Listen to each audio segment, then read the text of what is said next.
Okay, so pag-measure tayo, measurean na natin yung control natin. Okay? Nag-establish tayo ng control dyan. So, balik tayo rito. Okay, so Ready. Internal radio. Current work motor over. measure, survey, point survey. 0.8 yung full height, is okay lang. Then measure. Then T1. Okay.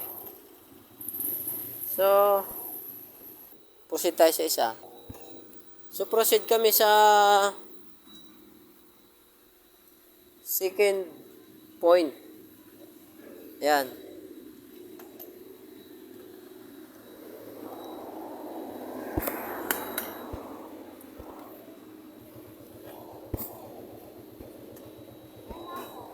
So, ito yung second point namin. Ito yung second. So, binababol na lang muna namin para mas more accurate.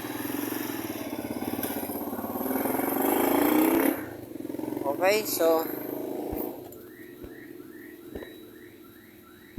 okay na. So, measure na tayo. Measure.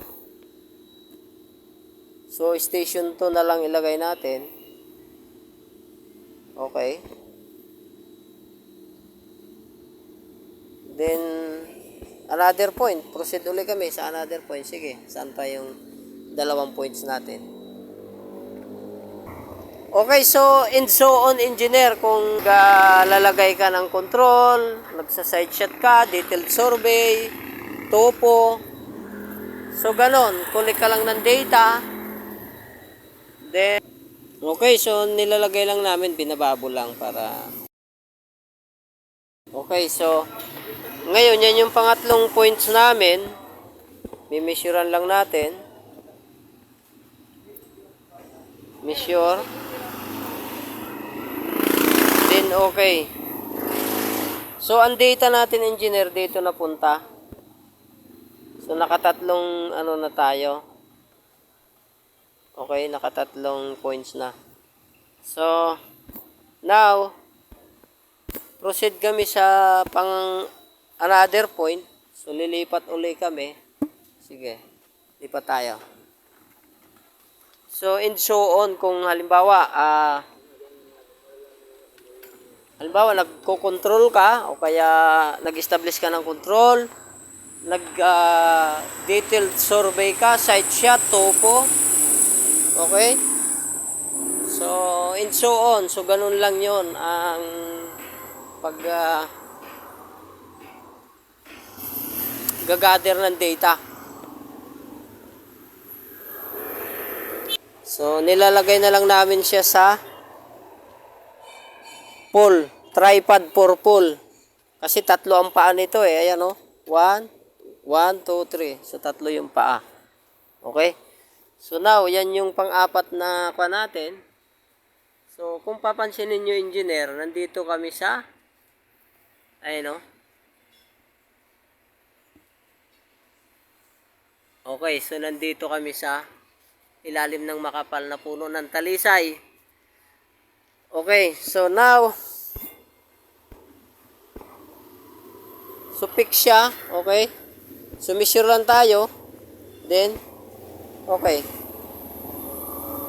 So now, ano man yung magiging susukatin natin, gaano man ito karami, ito man ay detailed survey, nag-control tayo, nagtopo, side shot, o ano pa man yan, after nang magsukat tayo, engineer, bago natin, o pagkatapos na magsukat natin, kailangan nating i-export yung data. Okay, para kung balikan natin, bukas, mas madali nating makakalibrate doon sa mga control. Okay, so i-export natin yung data via CSV Excel. Then once na naka-export na, naka-save na yun doon sa memory niya, then lahat ng mga data na nag-gather natin, currently, pwede nating i-delete. Bakit i-delete? Kasi na-export na natin, i-delete natin, pwede nating i-delete. Ang tanong, bakit nga i-delete? Kasi kapag itong current na data natin, ito pa rin ang ginamit natin, kapag nag-calibrate po tayo, engineer, hindi po magiging accurate. Bakit? Ang tanong, bakit di magiging accurate? So, ang principle ng RTK natin at ng software na ito, yung current gather na data ay kailangang i-export. Then, after i-export, i-delete yung kasalukuyang na gather na data and then i-import uli yung file, yung job name natin na in-export. Kung ano yung in-export, yun din ang i-import natin. Bakit kailangan pa yung i-export at i-import? Kapag in-import po natin yun, engineer, ay magiging pula. Ang icon po niya ay magiging pula. Dito sa magiging pula ang icon niya. 'Di ba ito ngayon, itong kulay green, ibig sabihin ang green side shot. Okay? O kaya topo. Kapag in-import po natin 'yan, magiging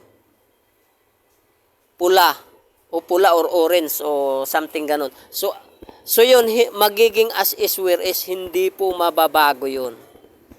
So kaya suggest na ang practice na ang tamang procedure nito ay yung after na masurvey natin lahat ng mga data na nag-gather natin, i-export natin, then i-delete na yung data, then import mo uli.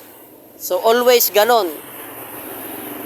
Kahit magdagdag pa tayo ng another side shot topo, hindi natin natapos, ganun ulit. Pagkatapos uli ng mga tinopo, mga data na sinukat, export uli natin at ibalik uli. Same file name, walang nabago. Okay?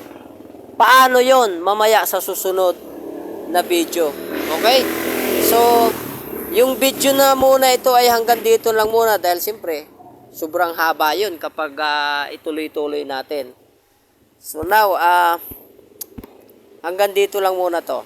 Then explain natin sa susunod na video.